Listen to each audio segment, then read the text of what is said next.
आजच डाउनलोड करा आणि तुमच्या आवडत्या मालिकांचा आनंद लुटा। अमृताचा प्याला पिऊन आली कोणास ठाऊक। दरवेळेला कशी वाचते ही, दरवेळेला कशी वाचते। अगं तो गुंड तिच्याच मागे होता, त्याने सुरा खुपसलाही होता, पण तेवढ्यात एका वारकऱ्याचा धक्का लागला आणि मग नशीब रे, निव्वळ नशीब। नशीब बलवत्तर आहे तिचं। त्या वस्तीतनं बाहेर पडली ना तेव्हापासून नशीब बदललंय तिचं। तिने जरा जास्तच पुण्य कमावलंय असं नाही का वाटत? अगं म्हणजे मला असं म्हणायचं की दरवेळी काही ना काहीतरी असं घडतं की ज्यामुळे ती बरोबर वाचते। वाचू दे वाचू दे, अशी किती दिवस वाचणार आहे? कधी ना कधी तिचा देव तिच्या पाठीशी उभा राहणार नाही की नाही, किंवा तिचं नशीब तिला साथ देणार नाही। त्या दिवशी मी तिचा गेम करणार। आता ना माझ्याच डोक्यात जायला लागली ती, तर मलाच तिला कधी संपवते असं झालंय। बघा आता तो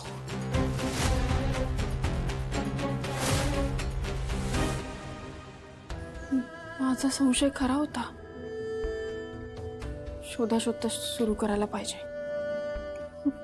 रॉकीचा ऍक्सिडेंट नाही, मोठा कांड आहे। असं कसं झालं? शिवा काय झालं? दिंडीत काय झालं का? आशू, मला सगळ्याच गोष्टी क्लिअर वाटतात, क्लिअर आठवत आहेत। असं समज विठ्ठलानेच मला सगळी उत्तरं दिली। म्हणजे रॉकीचा ऍक्सिडेंट नाहीये, तो मोठा कांड झालाय। अरे एक मिनिट, म्हणजे अरे हे बघ, म्हणजे मी रॉकीला घ्यायला जाणार होते, तो वस्तीत मला भेटणार होता, बरोबर? म्हणजे पानागॅंग पण हेच बोलली होती की तो तयार आहे, तू त्याला घ्यायला जा। पण मग तो रस्त्यात कुठून आला, तेही धावत? हे बघ आशू, मला त्या दिवशी ना जे काही घडलं ते असं एकदम क्लिअर कट आठवतंय। ओके, तू काय बोलतेस एक्झॅक्टली मला सांग। आशू, रॉकीवर जो हल्ला झाला तो खरं तर माझ्यावर होणार होता। त्याने मला वाचवायला स्वतःचा जीव धोक्यात घातला आणि तो गेला। अरे काय तू काय बोलतेस शिवा? अगं शिवा, अगं आशू तुला माहितीये का, ज्या ट्रकने रॉकीला उडवलं ना, तो ट्रक मला मारायला येणार होता। आणि हे रॉकीला कुठून कळलं, काय कळलं, मला काहीच माहित नाहीये। पण एवढं कन्फर्म आहे की हा रॉकीचा ऍक्सिडेंट नाहीये, तो मर्डरच आहे। अरे तू विश्वास ठेव माझ्यावर। नाही पण मी असं रडत वगैरे नाही बसणार आहे आता। हे ज्या कोणी केलं ना त्याला मी शोधून काढणारच आहे। मी नाही अशी बसणार।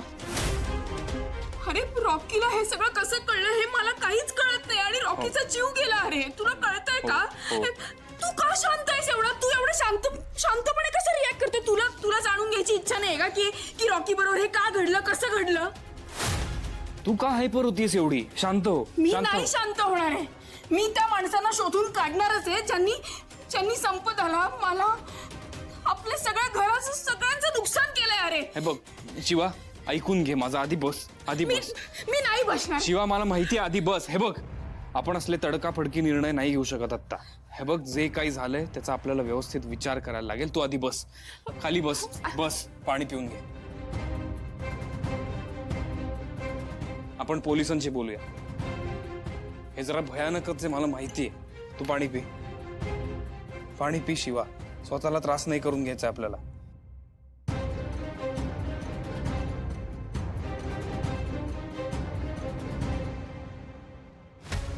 कुठे ठेवले असतील पैसे? मी कपाटात ठेवले होते ना। हे बघ कीर्ती, शांतपणे परत एकदा चेक कर।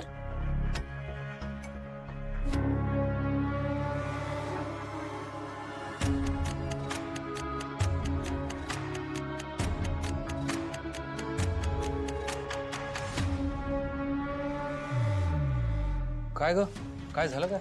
अरे कपाटात पैसे ठेवले होते मी, तू बघितलेस का? हे बघ, तू घेतले असेल तर मला सांग हा। खूप पैसे होते, मला खूप टेन्शन आलंय। कीर्ती शांत हो। आणि बघ, मला कशाला लागतात पैसे? आणि मला जर घ्यायचे असते तर मी तुला सांगून घेतले नसते का? काय हो पण मग कपाटात ठेवले होते मी स्वतः, आता नाहीये असतील। तू या ना त्या हाताने इकडे तिकडे ठेवले असशील। बावळट आहेस? मी मूर्ख वाटते तुला? आहेस त्याला काय? गप्प बसा। एक मिनिट. तू आणि मी सोडून या रूम मध्ये एकच व्यक्ती येते, ती म्हणजे ती शांताबाई. तीच असणार. तिनेच पैसे घेतले असतील. मी सांगते ना तुला, मला ना आधीपासूनच तिच्यावर डाऊट होता. मी जाऊन विचारते तिला. कीर्ती ऐक ऐक ऐक. अगं त्या गरीब आहेत, त्या कशाला घेतील पैसे? त्यांनाच गरज आहे. गरीब आहे ना ती. कोण कुठली बाई त्या शिवाने घरात आणून बसवली? कशाला? काय लायकी आहे तिची? लायकी आहे का एवढ्या मोठ्या घरात राहायची? कीर्ती अगं गरीब आहेत म्हणून लगेच काही आळ घ्यायचा का त्यांच्यावरती? आणि बघ, त्यांना पैसे चोरायचे असते तर एव्हाना त्यांनी ते चोरून गायब सुद्धा झाले असते. त्या कशाला थांबल्या असत्या? तुला का पुळका येतो एवढा? आणि हे बघ, मी तुला सांगते ना, मला माहिती आहे त्यांनीच घेतले असणार आहेत. आणि मी जाऊन विचारते, क्लिअर होईल सगळं. कशाला बडबडत बसू मी? हे बघ, घरात आधीच वेगळं वातावरण. अशा तू असे काही आरोप केलेस ना तर गडबड होईल. तुला माहिती ना त्या कुणामुळे आल्यात या घरात? शिवामुळे. उद्या तुझे आरोप खोटे ठरले ना तर सगळं तुझ्यावरती येईल. कळतंय तुला? पैसे शोधू आपण, मिळतील, त्यात काय एवढं? हा.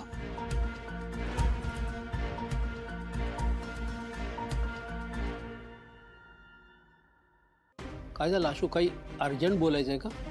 अर्जंटच आहे तसं. बोल ना. भाऊ, आई त्या दिवशी शिवा गॅरेजवरती रडली. हं? आपल्याला वाटलं की त्यातून ती बाहेर पडते, आता तिचं फ्रस्ट्रेशन कमी होईल. पण तसं नाहीये भाऊ. काय झालंय? म्हणजे भाऊ, ती दिंडीला गेली होती. तिथे तिचं म्हणणं आहे असं की तिला सगळं दिसलं आणि सगळं लक्षात आलं. दिसलं म्हणजे काय दिसलं? नाही, दिसलं म्हणजे लक्षात आलं, सगळं आठवलं जे झालंय ते इन डिटेल.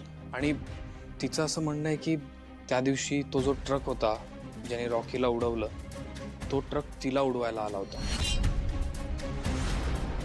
आणि रॉकीला माहीत होतं म्हणून तो मध्ये आला तिला वाचवायला, आणि त्यात तो गेला. बापरे. हो ना, आता ह्याला काय म्हणायचं? असं असूही शकतं आशू. नाही भाऊ, तुम्ही हाही एक विचार करून बघा की रॉकी गेल्यापासून ती सतत एकाच प्रकारच्या विचारांमध्ये. त्यामुळे तिला कदाचित भासही होत असतील ना. असं होऊ शकतं. मग आशू म्हणतो ते बरोबर आहे. एक्झॅक्टली. हे बघा, कारण सगळ्यात महत्वाची गोष्ट अशी आहे की पोलिसांनी सुद्धा ते CCTV फुटेज बघितलं. त्याच्यामध्ये क्लिअरली दिसतंय की ऍक्सिडेंट झालाय. आणि आता शिवा हे म्हणतीये, तर मला फक्त एवढंच तुम्हाला सांगायचंय की तुमच्याशी जर बोलायला आली तर तुम्हीही समजून घ्या तिला, आणि मी बोलतो तिच्याशी. ठीक आहे, आपण बोलू तिच्याशी, तिला समजावून सांगू. नाही नाही, रॉकीचा ऍक्सिडेंट नव्हताच. तो मलाच वाचवायला आला होता तिथे. मुळात त्याला एवढी मोठी गाडी येताना दिसणार कशी नाही? मुळात तिथे आलाच कशाला तो? मला वाचवण्यासाठी स्वतःचा जीव धोक्यात घातला. हा आशू पण काय येत नाही अजून. कुठे राहिला हा?